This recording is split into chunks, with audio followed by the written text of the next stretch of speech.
Allez jouer aux jeux vidéo. Je me l'avais juré.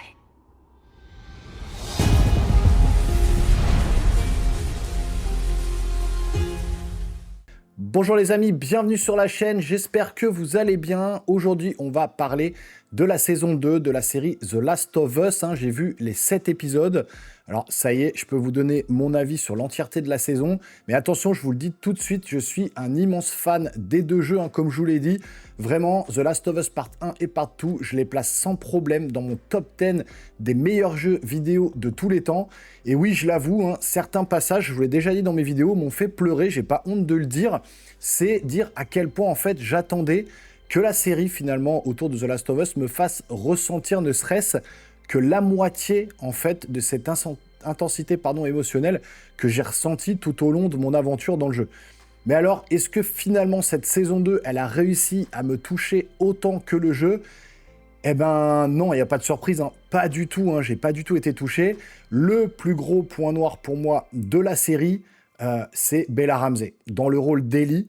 Encore une fois, je vais pas tourner autour du pot pendant 107 ans, on l'a déjà dit, tout le monde l'a dit, ça colle pas. Déjà, je sais, je vais mettre les pieds dans le plat, physiquement, encore une fois, on est loin de l'Ellie du jeu, qui avait un peu ce visage angélique, presque enfantin, ce qui rendait finalement ces moments de violence, quand elles arrivaient, d'autant plus percutants. Il y avait un vrai contraste, en fait, entre son apparence physique assez angélique et ce qu'elle vivait au quotidien et ce qu'elle insufflait dans le jeu vidéo.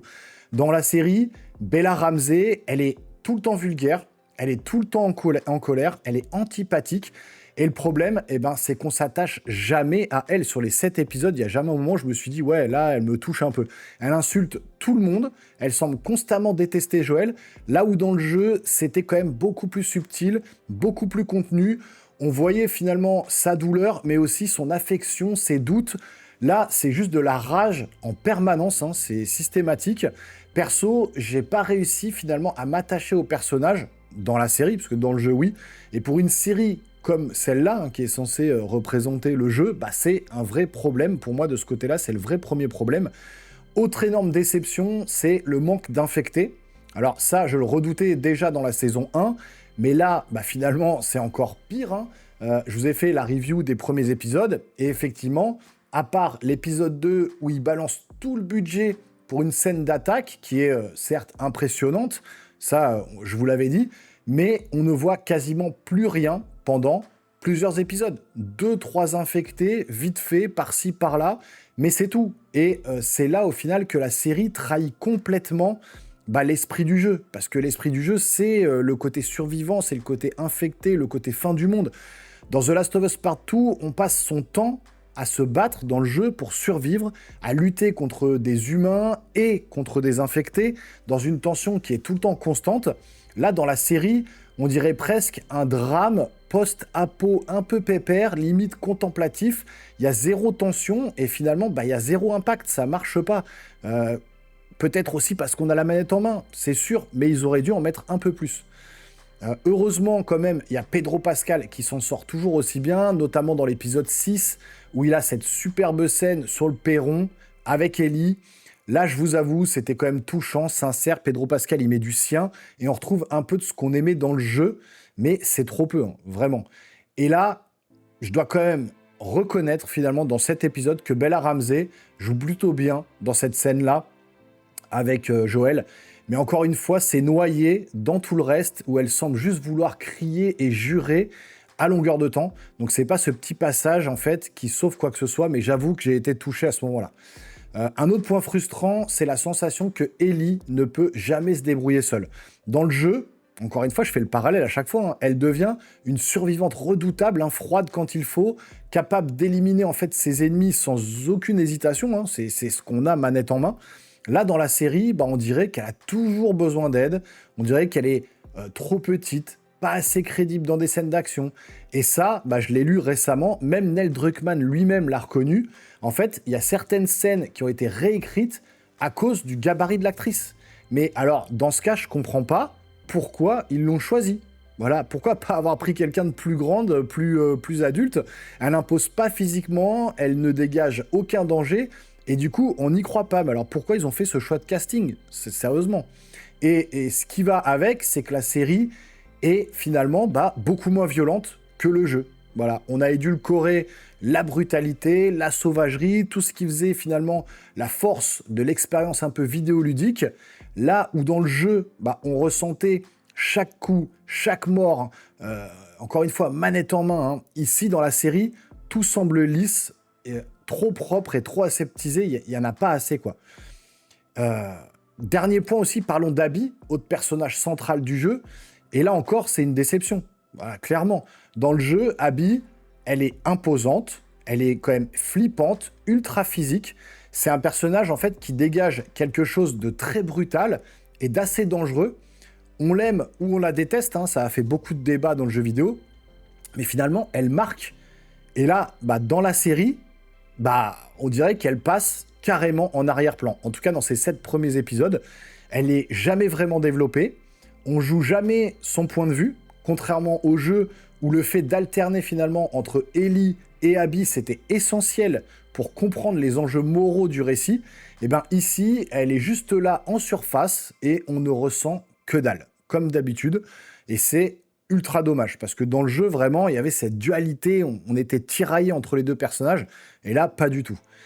Et puis bon, on va parler franchement, je vais poser la question que beaucoup se posent, et veulent pas le dire, est-ce que Bella Ramsey a été choisie pour des raisons de représentation? Encore une fois, parce qu'elle s'est dit non-binaire, elle l'a avoué, même Pedro Pascal la soutient parce qu'il a une sœur, je crois, qui est transgenre. Alors peut-être que ça a été choisi pour ça, et si c'est le cas, c'est vraiment dommage, parce que l'inclusivité, quand elle est bien faite, ça passe très bien. C'est d'ailleurs le cas dans le jeu, j'arrête pas de le dire, où c'est subtil, intégré dans le récit, c'est jamais forcé, ça sert le récit, je le dis tout le temps, dans The Last of Us Part 2, même s'il y en a qui sont pas d'accord. Ici, on a l'impression, encore une fois, qu'il fallait cocher une case, quitte à sacrifier, finalement, une partie de ce qui faisait la richesse émotionnelle du jeu. Et encore une fois, c'est pas une question d'orientation ou d'identité, c'est juste une question de justesse artistique. On choisit pas quelqu'un pour son orientation, on choisit quelqu'un pour son jeu d'acteur, ce qui n'est pas le cas pour Bella Ramsey, je suis désolé. Et je vais finir là-dessus, je vous l'ai déjà dit dans la première critique, les 10 premières minutes de la saison 2, pour moi, ça gâche littéralement tout. La révélation autour d'Abby, elle arrive beaucoup trop tôt, sans préparation, sans tension. Dans le jeu, on monte en pression pendant des heures avant de comprendre ce qu'elle fait là. Là, en 10 minutes, c'est balancé, expédié, aucune surprise, aucun impact émotionnel. Ça fonctionne pas. Ce choix scénaristique du début de saison 2, pour moi, il est complètement foiré. Donc voilà, au final, même si quelques petits moments finalement dans la série fonctionnent, je peux pas finalement recommander cette série, en tout cas de mon point de vue, c'est encore mon avis, mon point de vue. Si vous avez aimé les jeux, vous risquez d'être grandement déçu de cette saison. Si vous ne les avez pas faits, alors faites-les, vraiment faites les jeux, parce que The Last of Us, c'est d'abord une masterclass vidéoludique, je pèse mes mots, c'est pas une série HBO un petit peu bancale, ce que vous avez vécu dans la série, dans le jeu, c'est décuplé x 1000. Donc si vous avez kiffé la série, tant mieux, chacun son truc, j'ai envie de dire, c'est comme ça. Mais moi, je retourne sur ma PS5. Là, au moins, l'émotion, elle est sincère, la tension, elle est là en permanence. Et finalement, Ellie, elle ressemble vraiment à Ellie. Donc voilà, c'est tout ce que je voulais vous dire. Les 7 épisodes, en plus, ça dure à peu près 7 heures. Là où le jeu dure une trentaine d'heures, alors peut-être que le jeu est un peu trop long, peut-être qu'il y a des scènes qu'ils auraient dû couper, ce qu'ils ont fait dans la série, donc ça c'est plutôt louable, mais le jeu dure une trentaine d'heures. Là, en 7 heures, on arrive à la moitié du jeu, c'est-à-dire que s'ils refont une saison 3 avec 7 épisodes de 7 heures en tout, on sera sur 15 heures au lieu de 30.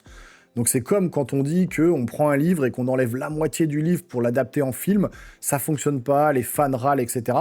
Et là c'est pareil, moi qui suis fan du jeu, qui ai joué comme un malade à ce jeu-là, je remarque que c'est rushé, que c'est accéléré, qu'on va beaucoup trop vite, qu'il y a des choses scénaristiques qui sont changées, qui ne fonctionnent pas. Là, par exemple, il y a quelque chose qui a été changé à la fin, c'est la mort avec Owen, quand elle se retrouve dans l'épisode 7 face à Owen. Le fait qu'elle soit enceinte, ça ne fonctionne pas comme ça. Normalement, le personnage qui est enceinte, j'ai plus son nom en tête, là, fonce sur elle avec un couteau pour la planter. C'est Ellie qui la plante à la gorge, c'est ultra violent, et c'est d'autant plus palpable en termes de ressenti émotionnel que là, dans la série. On a l'impression que Ellie, elle tue personne, que c'est les 2-3 premières personnes qu'elle a tuées, alors que dans le jeu, vous en avez déjà tué 50, quoi. Donc ça fonctionne pas, il y a beaucoup plus d'infectés. Bon voilà, je vais pas tourner autour du pot, il y a énormément de choses qui ne vont pas avec cette série. Et effectivement, si vous n'avez pas fait le jeu, eh ben, je pense quand même que vous passez à côté d'une masterclass, vraiment. Contrairement à cette série qui peut-être va vous plaire, mais qui n'est pas du tout, qui n'arrive pas à la cheville du jeu vidéo. Et pourtant, c'est Neil Druckmann lui-même qui supervise tout ça. Donc c'est incompréhensible. En tout cas, voilà, moi, j'en attendais pas grand-chose. Au final, je suis quand même déçu. Et la saison 3, en plus, elle va arriver dans 1 an et demi ou 2. Donc le cliffhanger que vous avez vu, bah, attendez-vous à attendre encore longtemps avant de voir la suite. Bon, voilà. Moi, je vais m'arrêter là.